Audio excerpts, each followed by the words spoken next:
আমি সদৌ অসম ছাত্ৰ সন্থাই এটা কথা ক'ব বিচাৰিছো, অসমত বাস কৰা গোৰ্খা জনগোষ্ঠীক আমি অকল গোৰ্খা জনগোষ্ঠী বুলি ক'ব নিবিচাৰো। আমি তেখেতসকলক অসমীয়া গোৰ্খা বুলি ক'ব বিচাৰো আৰু প্ৰতিগৰাকী গোৰ্খা জনগোষ্ঠীৰ লোকেই অসমীয়া জাতি গঠন প্ৰক্ৰিয়াত যি অৱদান আগবঢ়াই গৈছে, অসমীয়া জাতি গঠন প্ৰক্ৰিয়াত তেখেতসকলৰ অৱদানৰ কথা আমি অসমত বাস কৰা প্ৰতিটো জাতি জনগোষ্ঠীয়ে স্বীকাৰ কৰোঁ আৰু অনাগত দিনতো আমি স্বীকাৰ কৰি আগবাঢ়ি যাম। আমি অসমত থকা প্ৰতিটো জাতি জনগোষ্ঠীয়ে গোৰ্খাসকলক কেতিয়াও বিদেশী বুলি ভবা নাই আৰু তাৰ প্ৰমাণ আজি ইয়াত বহি থকা আমি প্ৰতিটো জাতি জনগোষ্ঠীয়ে প্ৰমাণ কৰি দেখুৱাইছো যে অসমত বাস কৰা গোৰ্খাসকলে অসমীয়া গোৰ্খাসকলে অসমীয়া জাতি গঠন প্ৰক্ৰিয়াত সদায় গুৰুত্বপূৰ্ণ ভূমিকা লৈ আহিছে আৰু আহি থাকিবলগীয়া দিনতো গুৰুত্বপূৰ্ণ ভূমিকা ল'ব। সদৌ অসম ছাত্ৰ সন্থাৰ নেতৃত্বত চলা অসম আন্দোলন 6 বছৰীয়া এই অসম আন্দোলনত 6 গৰাকী গোৰ্খা লোকে শ্বহীদ বৰণ কৰিলে। তাৰ ভিতৰত আমি সদায় গৰ্বেৰে মনত ৰাখোঁ বৈজয়ন্তী মালাৰ কথা।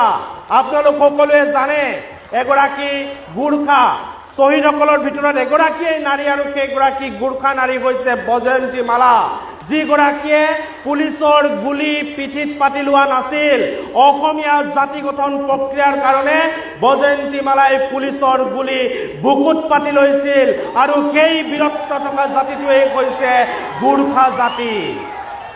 আমি সকলোৱে এটা কথা জানো, গোৰ্খা জাতিটো এটা পৰাক্ৰমী জাতি, এটা বীৰ বীৰত্বৰ জাতি আৰু এই জাতিটোৱে বিনা কাৰণত কেতিয়াও কাৰোৰ লগতে কাজিয়া পেচাল কাৰোৰ লগতে কেতিয়াও দ্বন্দ্ব কৰা আমি আজিলৈকে দেখিবলৈ পোৱা নাই। আপোনালোকে চাব, য'তেই গোৰ্খা জনগোষ্ঠী থাকে তাত কেতিয়াও হাই কাজিয়া নহয়। সকলো জাতি জনগোষ্ঠীৰ লগত একত্ৰিত হৈ মিলা প্ৰীতিৰে ধৈৰ্যৰে থাকিব পৰা এটা জাতি হৈছে গোৰ্খা জাতি।